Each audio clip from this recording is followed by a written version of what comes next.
Good afternoon, City Schools audience. Greetings to every one of you here on Facebook, those of you who've joined us on YouTube, those who've joined us on Twitter, and those who have joined us through our partners at ASCI Translations, who are getting this in Spanish. Welcome you all to our first family virtual town hall meeting on the reopening process. I'm here today with our esteemed Chief Executive Officer, Dr. Sonia Brookins Santelises. Dr. Santelises, how's your day? Hey there, Andre. It's good to see you. Good to be here with everybody. Doing well, thanks. Great. Before we get started, I also want to let the crowd know that we have a number of folks that are in the background, but they'll be here today to help answer your questions and provide insight. We have members of our leadership team, as well as members of the education recovery process. Those are the individuals that are working in different areas throughout the district to help us stand up what we need to provide a health and safe learning environment as we reopen school in the fall. Now, a few side notes before we get started. If you have a question, regardless of the platform that you're on, just leave a question in the comments section. It'll make its way up to me, and for me, it'll make it to not only our CEO, but many of our experts who are here to answer the questions. Dr. Santelises will guide us through a presentation just to let you all know where we're at, so we all have a great degree of clarity. And then from there, we'll work to answer your questions, all in a snappy 43 minutes. Although we do reserve the right to go over if we're having a great discussion, and I'm sure we will have one today. So with that said, Dr. Santelises, welcome. Great, thank you, Andre. It's good being here with you again, and good being here with everyone else who's tuned in.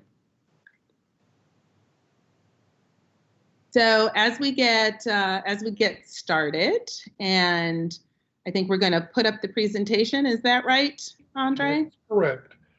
Great. Yes, one of our experts in the background, Dr. Jenny Wu, is setting it up right now. Oh, okay.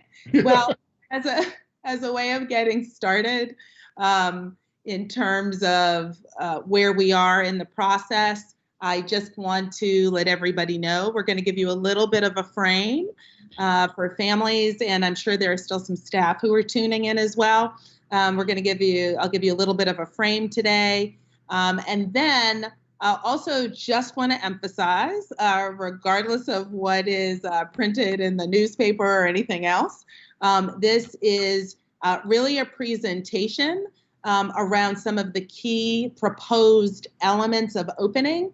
Part of why we wanted to go out this week with both staff and families with some of those key elements is that we know that our plan is due to MSDE by August 14th. We really want to be able to get back to families sooner than that. So the last week in July, first week in August. We are in the process, and hopefully many families have already taken advantage of some of our virtual surveys, because those surveys are helping to inform some of the proposals that we are making. And this is the period where we get to experience feedback and get to incorporate even more feedback. We did consult some of our early conversations with parents, both from some earlier spring town halls, as well as some of what we have gotten back from some of our first staff surveys. There will be more opportunities for families to weigh in. We have focus groups set up in different parts of the city, working with some of our community partners to make sure that we are getting ongoing feedback around elements of the plan. And just to say, I think, particularly over the last week or two, what we are seeing is that there is no kind of definitive cycle with the current health challenges and crises that we have. But one of the things that we are doing as a district is working to balance guidance from a variety of areas. So we have guidance from our state Department of Education, MSDE. and working with colleagues in other jurisdictions across the state. We also have guidance from the CDC, from American Academy of Pediatrics, as well as some of our local health officials here within Baltimore City. So with all of that and with the changing landscape, one of our major thrusts is to be able to provide families with choice. And so one of the drivers of the presentation that you will see today is really centered around choice that takes into account what you see here as kind of four major principles that characterize our work on education recovery planning. So first, maintaining health and safety for all. And that is what we're working towards. That is what we want to do our best, even in an environment of changing guidance, to be able to do. And we are aligning that guidance with a lot of the state and the city's reopening criteria. The second is, of course, accelerating student learning and thriving. And we'll see in some of our early feedback data, some of what we are already hearing about from families, about their experience, their children's experience with distance learning and virtual learning this spring, and how that is informing our decision making for fall. The third is supporting all stakeholders in adapting to a new reality, whether that's students, teachers, staff, families, partners. Learning now looks different. It's occurring in a different context than it was 4 to 5 months ago, and what it will look like for the foreseeable future. And then fourth, really ensuring strong operational support functions, facilities, transportation, food, instructional technology, finance, legal, all of those elements that clearly still need to happen and frankly, can be just as challenging, if not more so, in this kind of shifting environment. But those are the four elements, by way of reminder, that really are characterizing our planning. This second slide, very quickly, really does help to give some detail to what I was referencing a little earlier. And that is the fact that we have been thinking about our education recovery planning really with a three-phase framework. Phase one being full remote learning, the school closure period that we experienced during the final quarter of the spring. Phase two, which is a hybrid model, which is being kind of heavily developed across our state, and we have spent a good amount of time really looking into and building out as well. And then phase three is really the long-term planning, the new normal, as many are talking about, knowing that as we move forward, we're really going to need to incorporate lessons learned and be able to adjust as all public institutions and city agencies are needing to adjust. This is just an overview of our stakeholder engagement. You will see who we are engaging during recovery planning. And I just want to emphasize that this is ongoing. This was not about us sitting in a back room somewhere with 5 people trying to come up with a plan. And so, again, the purpose of the earlier presentation to staff earlier this week, as well as the one today, really targeting our families and students, is to give some of an idea of what we are proposing. That way, we can make adjustments where possible and make sure, again, that we are offering quality choices to families in what we know is absolutely an imperfect environment, but one where we are still committed to making sure that our families and young people can continue their learning. Now, in terms of our family survey, some preliminary results I wanted to share with you today. And you'll see that on July 1st, we launched a survey to families. I just want to say a big shout out. Even in the early days of the surveying, we already have 7,000 families who have responded in just the first few days. These are preliminary results.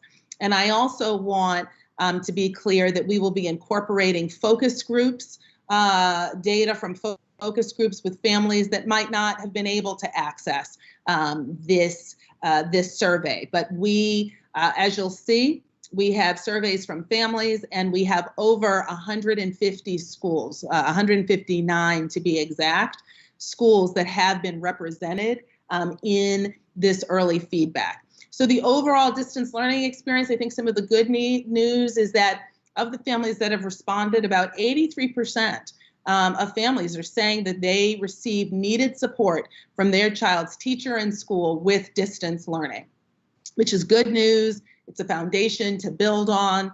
That same approximate level of families felt that their school communicated clear expectations for distance learning, and that is also important.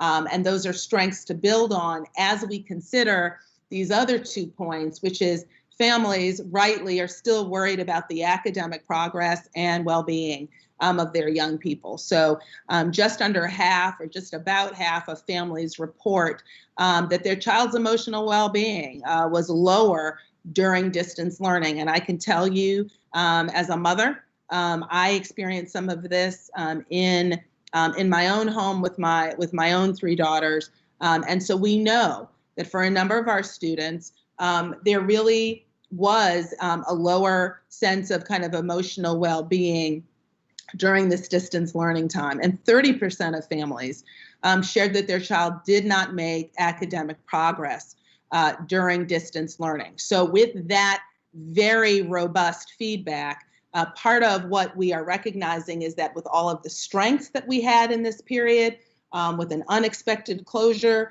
we have much that we need to build on and much that we need to be able to provide during this planning period in between the close of the school year and when we are currently scheduled to reopen. The other piece that we are has been very helpful is some of the additional analysis to family responses, some of the open response questions where people actually shared comments, didn't just select a number that represented satisfied or moderately satisfied. But what we see is that while some families felt distance learning was ineffective and time consuming, others believed there should be even more distance learning. We saw appreciation for daily video lessons, and for those teachers who were successful in giving a greater amount of live small group instruction. So in cases where families experienced that, there really was a feeling that some of their children actually thrived and might have learned more.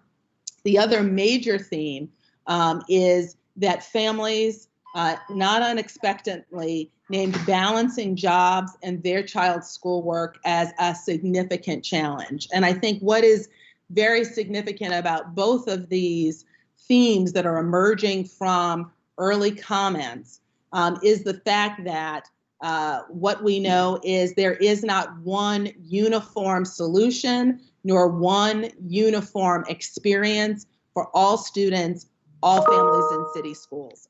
There is a variety, and that variety really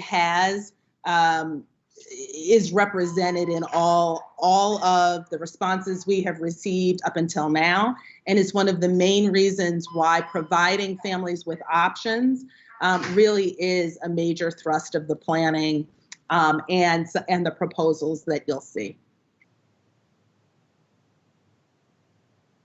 So with regards to proposed fall reopening, what we are proposing now are 2 options for families. One being an all virtual option, an all virtual academy for those families who have said, we just are not comfortable, folks who I've seen in the grocery store, folks who have been part of CEO roundups throughout the spring, other town halls, telephone call-in town halls with elected officials. There has been a constant group of families who have said that they are not going to be ready to send their students back to school. And so with that in mind, we are preparing now to offer families who know that and feel most comfortable moving with an all virtual option. We are preparing to offer an all virtual academy for all traditional schools. So that is one option that we are seeing for families. The other piece that we have heard is that there are some families who say, actually, my child really needs some more in-person time. They have virtual learning has not worked well for them. They need at least some time to come back. We want to make sure that it is safe, of course, for them to come back. And so the hybrid model that we are proposing would be an A-B schedule for all students pre-K through 12 to begin the school year. And that would mean some students would go on, say, a Monday, Tuesday, while others could go on a Thursday, Friday, leaving Wednesday for additional cleaning as well as additional supports. And there could be variations of that schedule. But the bottom line with the A-B schedule would be it would allow us to provide the kind of setting that would be healthier for staff and students, permit us to be able to really reduce the concentration of students in a given space, as well as then alternate with hybrid. You'll see some other proposed parameters include 4 to 6 feet physical distancing. I've already received a good amount of feedback on that. Just want to emphasize to folks, this was just a flexibility that we use some of the guidance from the American Academy of Pediatrics and some of our discussion with local health officials, as well as some national health officials who said for certain groups of kids that distancing might be acceptable. But of course, we are taking all of that into account and feedback to make sure that we can maintain the safety of our students and our staff.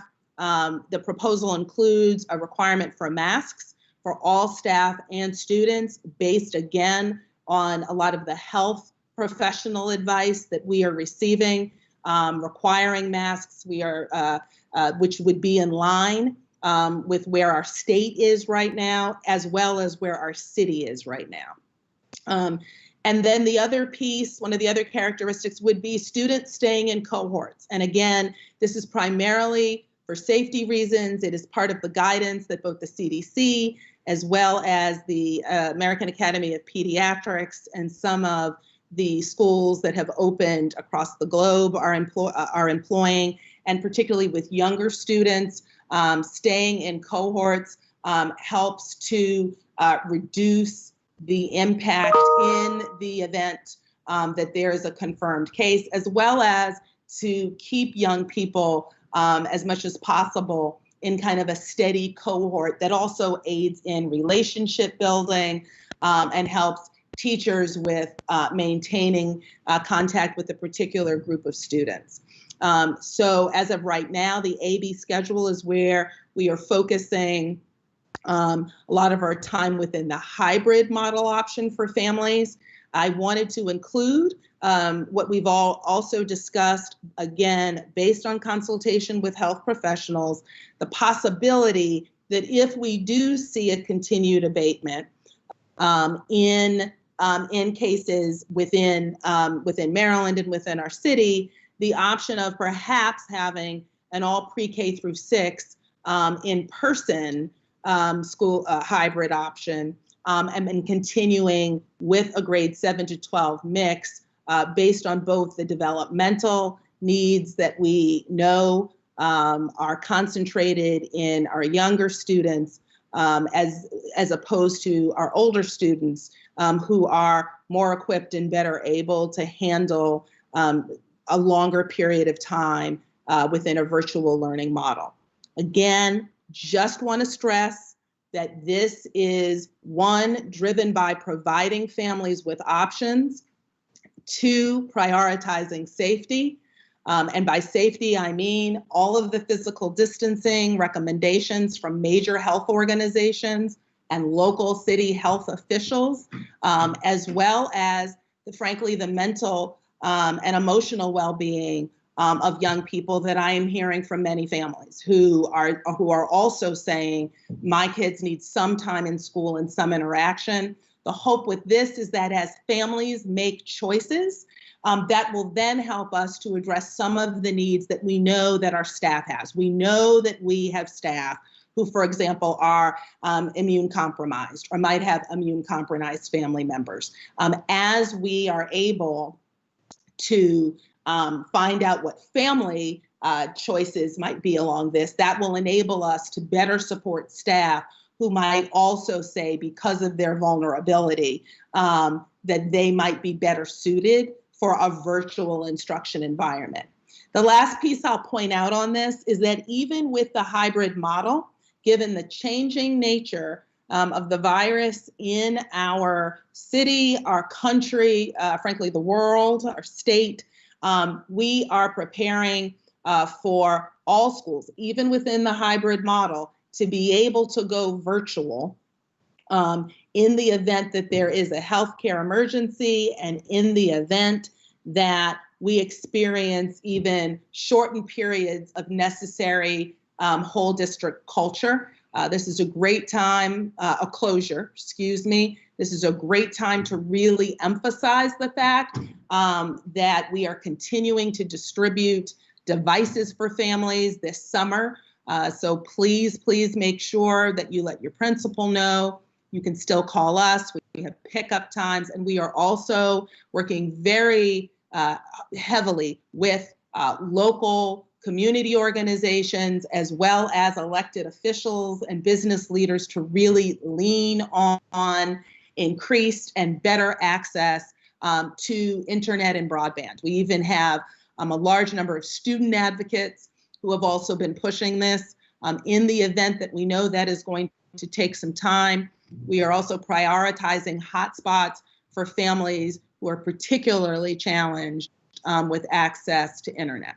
So again, these are some of the elements. They are not the full plan, but we wanted to make sure we were beginning the discussions with our staff, with our community, getting feedback. This is not a full plan, and this is not set in stone.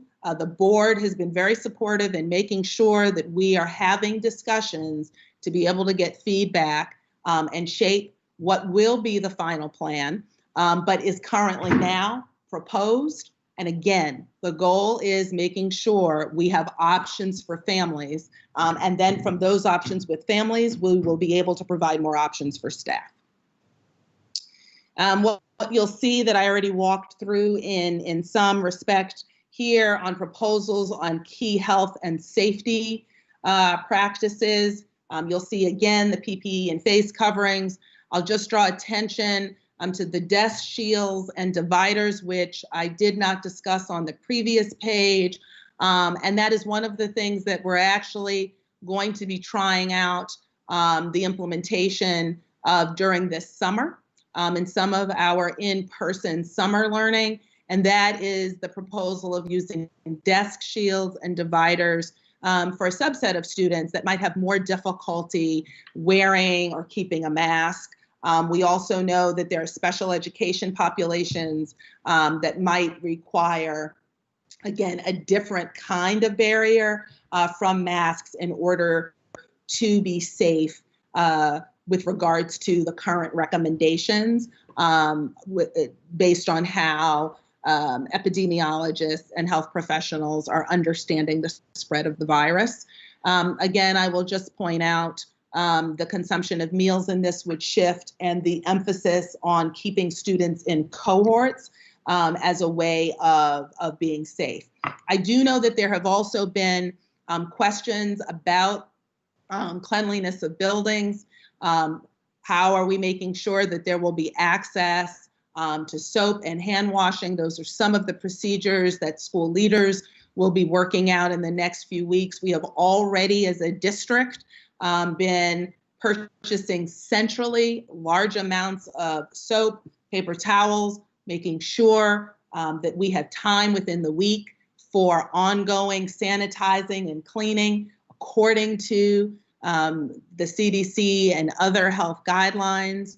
The other piece is that in buildings that might have been understaffed, we are also shifting some resources to looking at particularly challenging buildings and providing additional custodial support. So we are working on that. Traditionally, over the last 10 years or so, a lot of that has devolved to schools and is based on a school by school decision making. A lot of that, given the heightened need in this crisis, we are actually doing a lot of that purchasing and supplying centrally, particularly for traditional schools, to make sure that we don't fall out of compliance, and we are able, quite frankly, to make sure that we are keeping staff and students safe. So we're going to ask, I'm going to turn this over, I believe. Andre, am I turning this back over to you for a bit? Yes, I've got the wheel. Thank you, sir. Thank you, Dr. Santelises, for walking us through, like you said, what's our proposal for this moment. But we're also here to hear from you. This isn't a plane that we're going to build in a vacuum. Whether you're on Twitter today, Facebook, whether you're a Spanish speaker who wants to join us through our special meeting with a link you can find in the Facebook chat, we're here to get your feedback in a number of ways. The most immediate one is a survey. Now, in the comments section of your respective platforms, we're posting a link to a very brief survey. It should take you about 2 minutes to complete. What we're going to ask you to do is take a little time, go through that, go through those questions, and we're going to pause until about 1:29 or so. So you'll see this graphic on the screen, and it'll be a little quiet, but I assure you we've not gone anywhere. Just take a second, go in the comments section of your respective platform and see the link to our very brief survey. And please give us a few seconds, fill it out, it'll be worth your while.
All right, my friends, hopefully you've taken an opportunity to go and complete our very quick survey.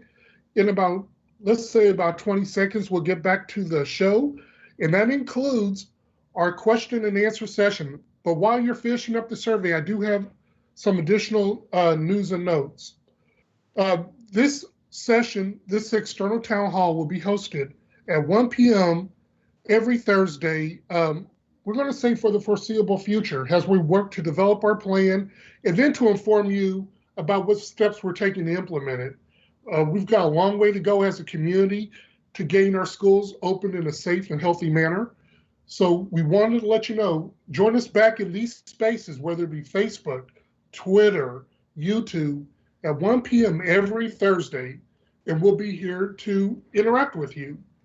Also, for those of you who submitted questions, we have in the neighborhood of easily 200 to 300 questions. We're going to try to answer some of those today. However, there's a very, very, very good chance we're not going to get to many of your questions in this particular space. What we're going to do is after the meeting, we're going to go through our questions, try to group them together, and then we're going to begin posting responses on the district's website, which is www.baltimorecitysschools.org/reopening. There's a specific page for that. You'll go to that page, and again, you'll be able to see our responses to some of these questions and some of the survey data that we've been collecting, whether it be the family survey, the student survey, the staff survey, the poll you just took. We're going to give our best effort to be as transparent as we can and to make sure you have access to that you're not only able to give feedback, but you can see how it may be influencing the plan that we're going to build. So with that said, Dr. Santelises, can you join me back on camera? I certainly can, sir. I'm right here.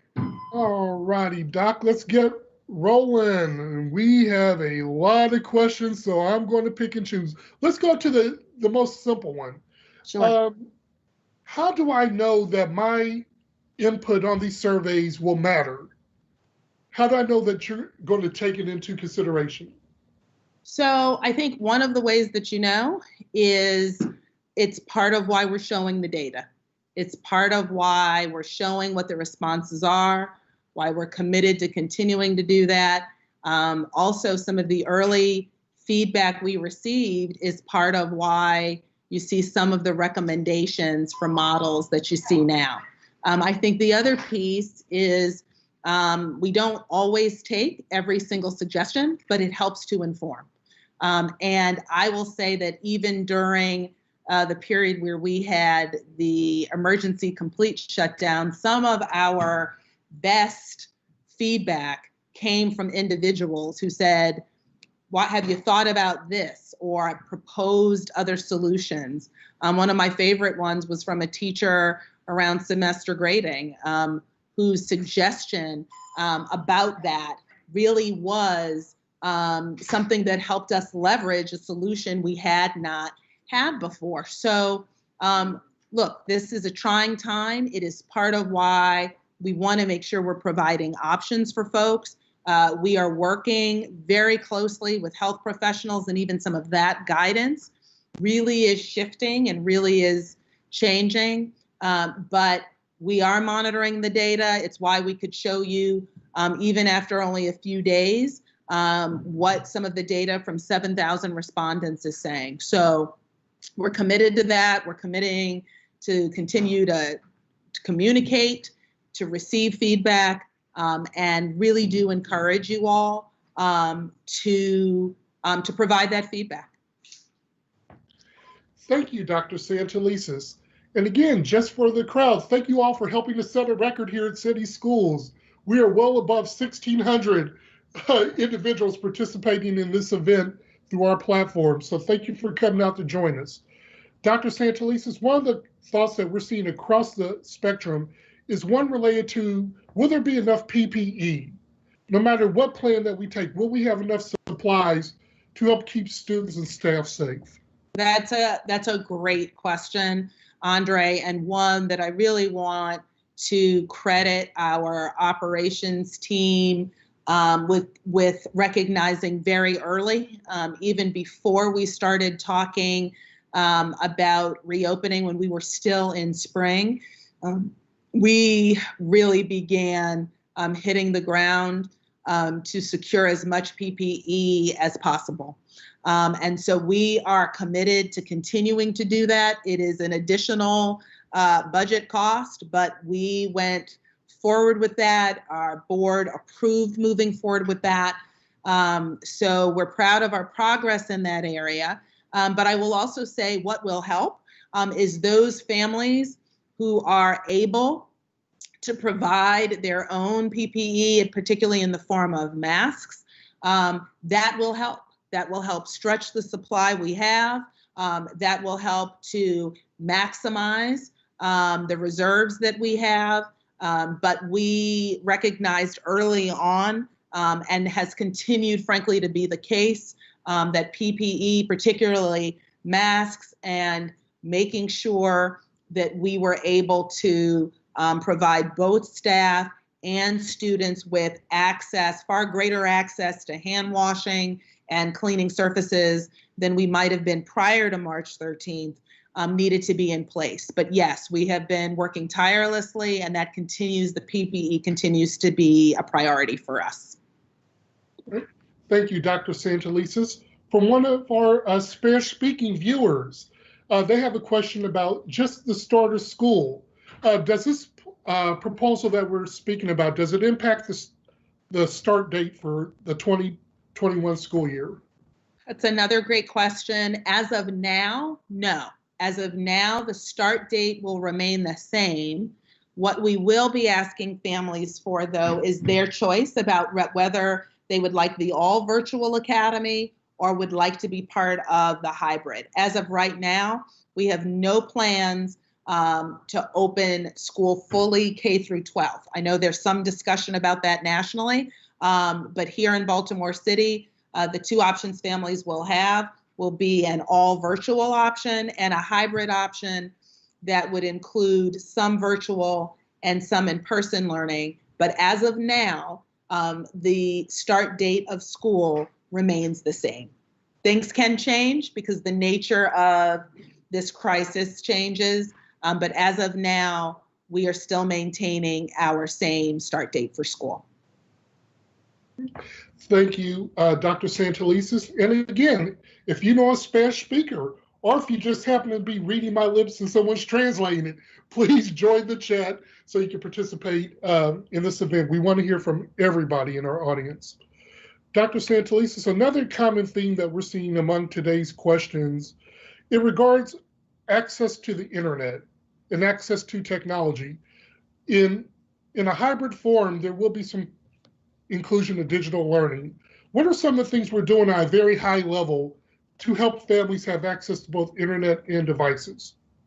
Sure. So one of the things that we are continuing to do with regards to devices is we are continuing to purchase devices because we know that there are significant numbers of our families who, just because of their own kind of situation, might not have taken advantage of device distribution in the spring. We'll still need devices in the fall. So we are continuing the purchase of devices. As I mentioned earlier, we know that devices without internet access is still a challenge. So we have purchased and are purchasing 10,000 additional hotspots to help with access to internet for families that are most in need of that. I will say additionally, we are not only working with partners like Comcast, but we are also, quite frankly, working with other partners to look into more creative internet access solutions, third-party solutions, and we are advocating. And I want to give a big shout out to both Mayor Young and the City Council President Scott for their support in this as well. Our local delegation, Baltimore City delegation, our state senators, I have to say there really is a lot of advocacy in this area, and we need to really keep it up. But we are in the forefront on all those areas, and until we see that, we are committed to bringing as much additional supply to families as possible. All right, thank you, Dr. Santelises. From a viewer on YouTube, they asked, what does hybrid teaching look like? And we also have, just to let you know, Dr. Santelises, we have Chief John Davis, who's here, our Chief Academic Officer, who has graciously said he'd be here to support us. Well, so, very good. I don't know if Chief Davis wants to answer this question. One of the things I will say to families as Chief Davis comes on is that as part of the full plan, and again, I'm emphasizing that because what was published in the paper is not a full plan. When we put out our full plan, families will actually have samples of what a student's day within virtual learning looks like, as well as samples for what schedules might look like for teachers as we work with teachers to actually craft some of that. But I will turn it over to Chief Davis to give us some more insight into this question. Thanks, Chief. Thanks, Dr. Santelises. That's exactly right. In the end, we will have a full blown out schedule as to what a teacher schedule will look like, what a student schedule will look like, and it'll be by grade level. But when you think about hybrid, you really think about the idea of less students in a class just to make sure that we're taking all health considerations into effect. And then on the days when a student is not in their normal class, then there'll be something that they do at home. And again, it'll be very grade level and very subject dependent, but we want to make sure that when they go home that they've got additional assignments, additional opportunities that they can do online. It could easily be in the Google Classroom like it was before. Of course, their teacher will already be teaching because their teacher will be teaching the other half of the students. But there will be an extension of the lesson. There will be programs that can be done online to continue the learning and so that it's seamless no matter if it's at home or if it's at school. Thank you, Chief Davis, and thank you, Dr. Santelises, for answering the question. That's been a new one, so I'm glad we're able to jump in. Speaking of Dr. Santelises, we're seeing a lot of thoughts related to the cleanliness of our buildings, and will we be able to maintain the health a safe environment for students once we come back. We also have Dr. Lynette Washington, our Chief Operating Officer, with us. But Doc, while she comes online, I want to ask, what's our commitment to helping to keep folks safe, both students and staff? Mm-hmm. So as Dr. Washington comes on board, I will credit her and her team for really thinking about first, the deployment of central cleaning support. So making sure, for example, that all of our buildings, all of our bathrooms have soap and paper towels, have hand washing capacity, which I know and had heard from families was variable based on individual schools. And a lot of that had been kind of pushed down to a school-based decision-making level. One of the things we began as early as February was doing far more central ordering of those supplies so that at any point when a parent would call and say, my school does not have soap, my school does not have paper towels, or a principal, more importantly, a principal would flag, we actually, for the first time, had a central distribution of those. So I think that's one thing that is very, very different than has been the case in Baltimore City schools for over a decade. So that's one piece. Second, Dr. Washington can talk about some revised protocols. Dr. Washington and her team have also been doing a review of the deployment of custodial services at the local school level. We know because of really pressed budgets that a number of schools had cut down on custodial services, which made building cleanliness challenging in a number of cases. I think we have moved in that. Our ratings from the state have increased, but we know we have work to do. And so we are currently discussing where are some buildings that we know are understaffed with custodial support that we might need to do more to buttress, and then also establishing some new protocols. So I don't know if Dr. Washington is on, but that would step away, Doc. Okay, that's fine. But those are some of the things that we were working on, and we also have a new blitz schedule that we got very positive feedback from school leaders this past year that we implemented, that we will be employing again. But I think those are some things that are fairly significant changes for city schools, where previously it was really dependent on the school you were in. Now we have centralized a lot of that supply support as well as additional custodial support. Dr. Santelises, as we get near the end of our time, we just have a few more questions that we're going to attempt to address in this space. But before I pose that question, again, we've got hundreds of questions, and we're grateful for all of them. But our ability to answer them in this short of time is not great. So what I can tell you we're going to do is we're going to collect all these questions, we're going to synthesize them, and we're going to post them on the district website at baltimorecitysschools.org/reopening. We'll work to get those questions answered as soon as we can. And we're going to be transparent, and we're going to answer these the best we can. Some things are under development. Some things are a little easier to answer, but we're going to do our best in either case. to make sure that you get a response from your school district. Dr. Santelises, has there been any thought to mandatory COVID testing? To say whether you're a student or a staff, if before you come to the building, we need to know.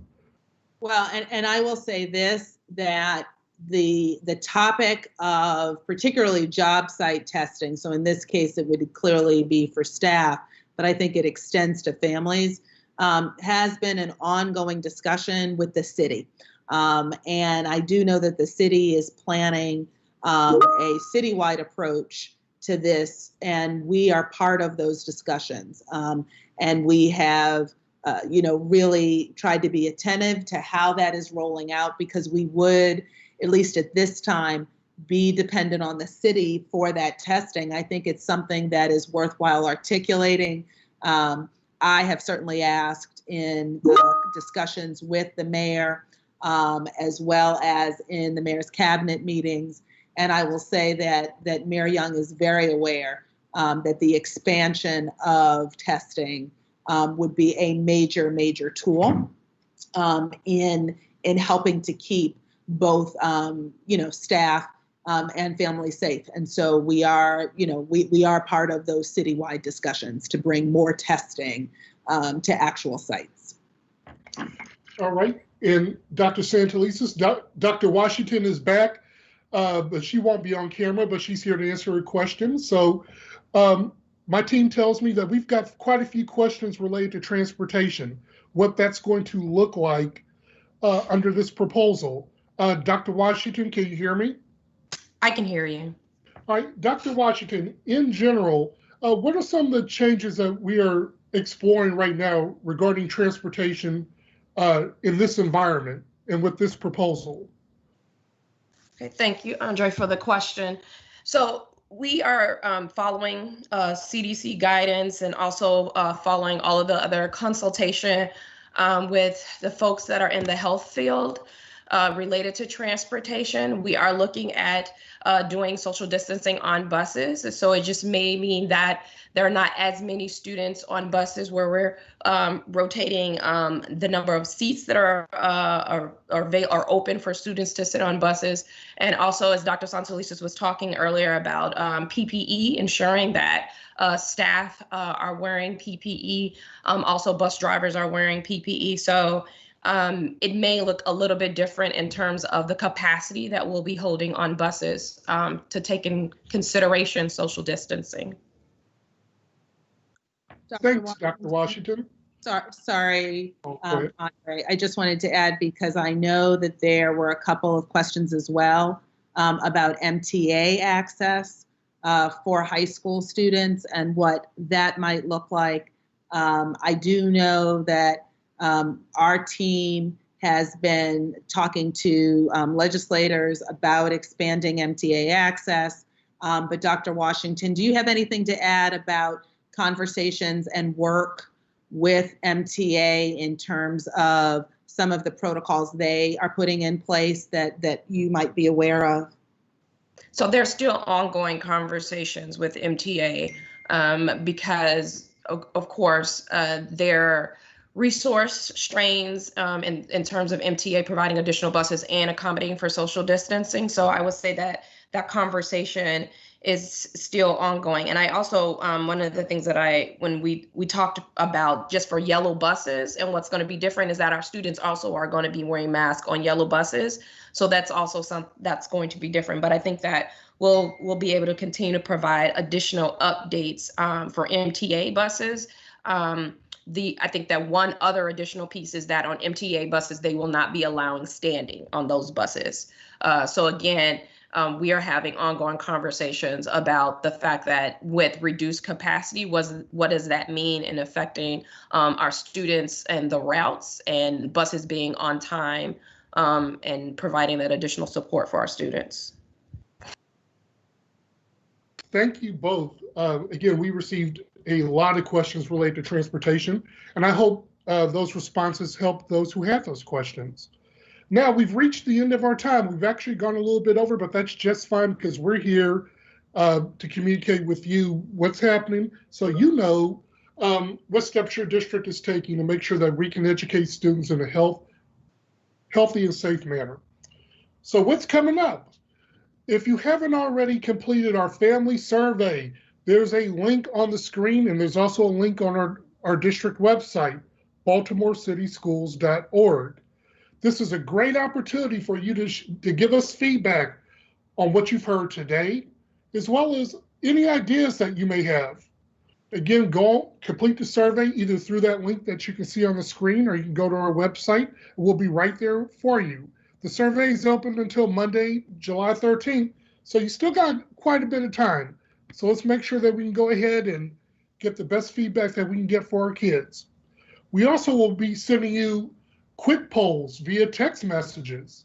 Those are very brief polls where we might ask a question on a particular topic. Those are going out to parents and guardians, and we're looking forward to sending out a few more. Again, your feedback helps this proposal to become a great plan. So check your phones often. If you get a text from us, please complete it.